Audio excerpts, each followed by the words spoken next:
जय सीताराम बंधुओं, आप लोग कैसे हैं। आशा करते हैं आप लोग बहुत अच्छे से होंगे।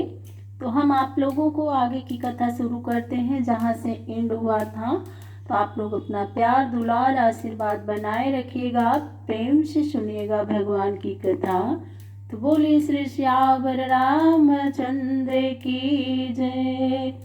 बोल श्री राम जय राम जय जय राम। श्री राम जय राम जय जय राम। जय जय विघ्न हरण हनुमान, बरनी न पावै पार। राम राज कौतुक अमिता, सुनु सब चरित अपार। खगपति जस आगे भयहु, एक समय एक श्वान पुकारे। पाहि पाहि प्रणतारित हारी, बिनु अपराध कृपालु खरारी। हन्यु मोहि द्विजयति बल भारी। एक समय की बात है, एक कुत्ते ने प्रभु को पुकारा कि हे शरणागत रक्षक बचाइए। हे दयालु श्री रामचंद्र जी, बिना अपराध ही इस महाबलवान ब्राह्मण ने मुझको मारा। सुनि प्रभु दीन बचन दुख जाना, निज पुर पठयो दूत सुजाना। आन्यो विप्र तुरत तेहि काला, कहयो बचन तब दीन दयाला। उस दीन दुखी कुत्ते की वाणी सुनकर प्रभु ने ब्राह्मण के पास अपना दूत भेजा।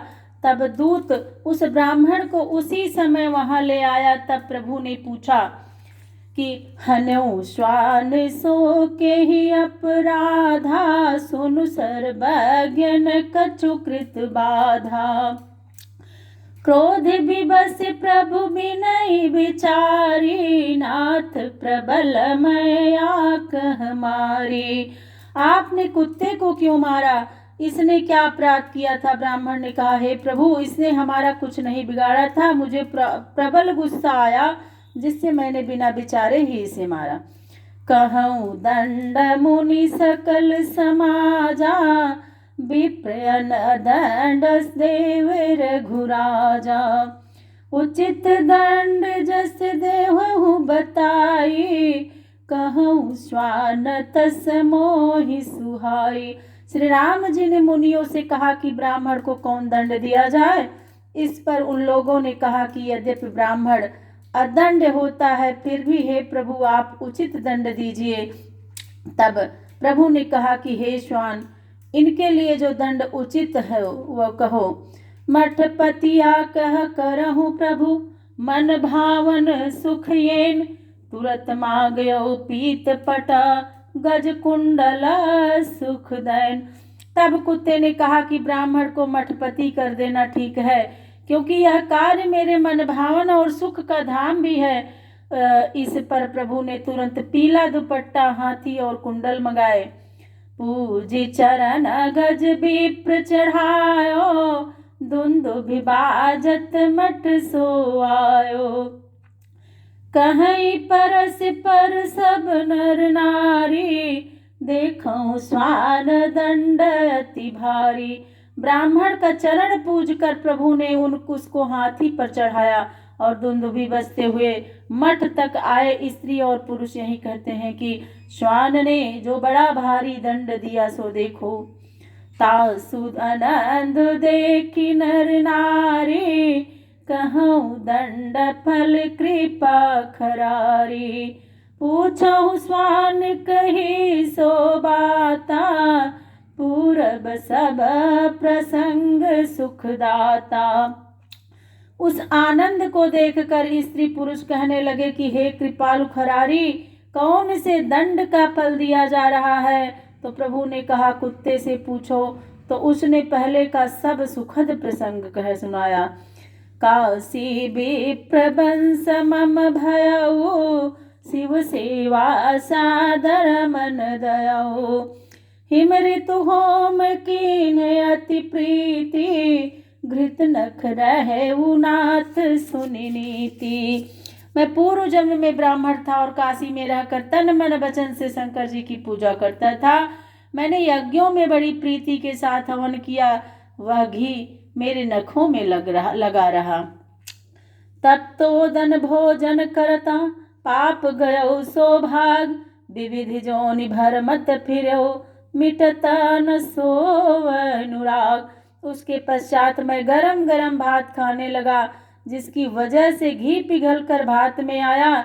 मैं उसको खाता रहा। उसी पाप से मैं कई योनि में भटकता हूँ, मगर पाप की कील नहीं गई।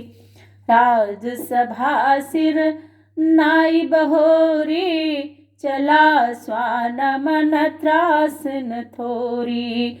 उठी मध्याह्न की रघुनंदन, पूज पुरारी भक्ति उर चंदन। फिर वह श्वान राजसभा को प्रणाम करके निडरता पूर्वक अपने धाम को चला गया। इस प्रकार प्रभु ने उठकर मध्याह्न को संध्या कर महादेव की पूजा की। भोजन शयन जगत पति कीन्हा, और निज निज धाम सबन पग दीन्हा। रहो दिवस जग घटिका चारी, जोरी सभा तब आई खरारी। जब प्रभु भोजन करने गए तो सभी लोग अपने अपने घर गए। जब 4 घड़ी दिन और बाकी रहा, तब प्रभु के पास फिर सभी आ जुटे। सोनी पुराण सब अनुज समेता, संध्या भई दान शुभ देता। सबही संध्या बंदन कीन्हा, भवन चले प्रभु आय सुदीन्हा। श्री राम जी ने सभा में अपने छोटे भाइयों के साथ पुराण सुना, फिर दान दिया और संध्या समय सब लोगों ने संध्या बंदन किया। तब प्रभु की आज्ञा पाकर तब लोग अपने अपने घर गए।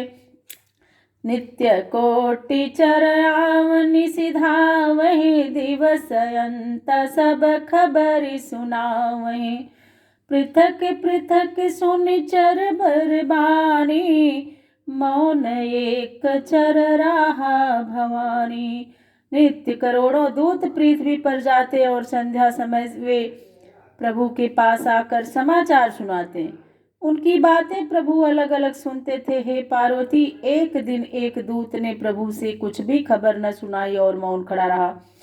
कछु कही न सकते ही पूछी सादर, बचन बेगिन आवई। एक राजक पत्नी कहत डांट, व्यंग बचन सुनावई। सुनि बचन कृपा निधान, चर के मध्य उर राखे हरि। निशि स्वप्न देखत जगत पति, पुनि जागी दारुण दुख करी। जब चर ने कुछ नहीं कहा तब प्रभु ने प्रेम पूर्वक पूछा कि आज का समाचार क्या है। तो भी उसने मुंह से कुछ नहीं कहा। आखिर उसने कहा कि एक धोबी अपनी स्त्री से बड़ी कठोर वाणी में कह रहा था कि क्या मैं राम हूँ कि दूसरे के घर में रही हुई स्त्री को रख लूंगा। चर की ऐसी वाणी प्रभु ने अपने हृदय में रख ली। प्रभु ने रात में स्वप्न देखा और अति दुखी हुए। बीती अवधि प्रमाण जुग कीन्हि विचार कृपाल, एक सहस पितुराज सुचि करऊं सत्य ही काल। अब 1 युग व्यतीत हो गया। तब प्रभु ने विचार किया कि अब 1000 वर्ष पिता के पवित्र राज्य को और करेंगे। त्यागौ जनक सुताबन माही, राखो श्रुति पथ धर्म न जाही। करी मन टेक सियाप आए, सादर बोले बचन सुहाए। श्री राम जी ने ऐसा विचार मन में किया कि सीता का वन में परित्याग कर वेद की मर्यादा को दृढ़ पूर्वक करना चाहिए, जिससे सांसारिक धर्म का नाश न हो। ऐसा निश्चय कर सीता के पास आकर यह सुहावने वचन बोले। सुमुखिन कछु मांगेहु कोई काला, अस हंसी कहेउ रमेश कृपाला। निज छाया महि राखी बिनीता, रहु जाई निज धाम पुनीता। हे सुमुखी, आज तक तुमने कुछ नहीं मांगा, जो इच्छा हो मांगो। फिर हंसकर कहा कि हे विनीता, अब तुम इस पृथ्वी पर अपनी छाया रखकर अपने धाम को चली जाओ। प्रभु पद बंदी कई नभ सोई, जीव चराचर लखान कोई।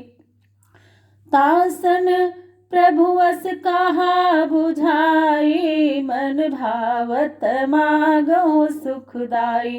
प्रभु की आज्ञा होते ही सीता जी प्रभु के चरणों को प्रणाम कर आकाश में चली गई, जिसे कोई देख नहीं सका। तब उस छाया से श्री राम जी ने कहा कि जो इच्छा हो वर मांगो। नाथ नाथ मुनि धाम बिहाई, आयो निज गृह मन सकुचाई। मुनि भूषण बसन सुहाए, पहिराए प्रभु जो मन भाए। तब सीता जी ने कहा कि मैं आपके साथ मुनियों के धाम को छोड़कर अपने घर में सकुच कर चली आई। अब मेरी इच्छा है कि मैं एक बार मुनियों की स्त्री को जाकर वस्त्र और आभूषण पहनाऊं। होत प्रात जब जगतपति, जागे रमा निवास।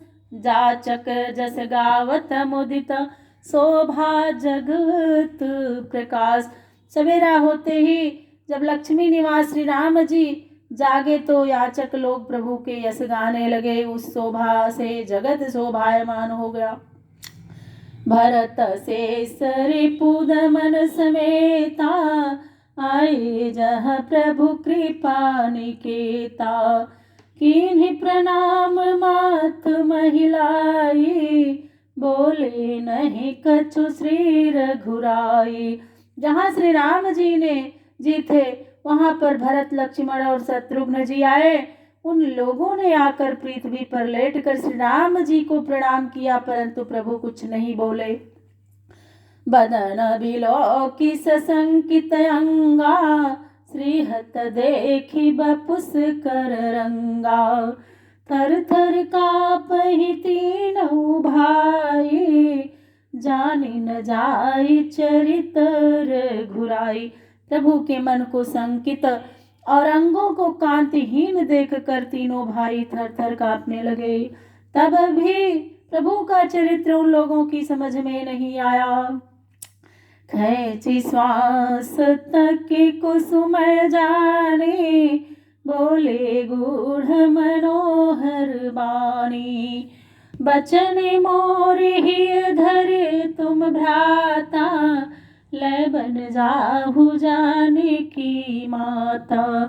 को अवसर जानकर वे श्वास खींचकर भाई के मुख की ओर देखते हुए गूढ़ और मनोहर वाणी से बोले, हे भाइयों, जो मैं कहता हूँ उसको मन में रखो और सीता जी को साथ लेकर वन में जाओ। तो यहाँ पर प्रभु श्री रामचंद्र जी सीता जी के वनवास की व्यवस्था कर रहे हैं। तो आप लोग प्रेम से सुनिएगा। यहाँ पर एक श्वान एक कुत्ते का राज्य में उल्हाना थी कि हमें ब्राह्मण मारा और निर्दोष मैं था।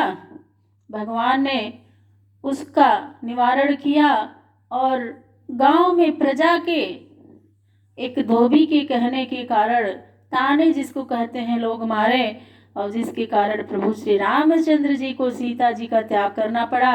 और असली सीता जी तो अपने लोक को चली गई। सीता जी की जो परछाई थी उन्हें वनवास दिया गया।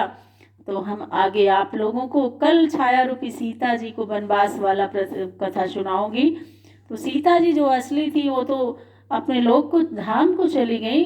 सीता जी की जो छाया थी वो वनवास को गई।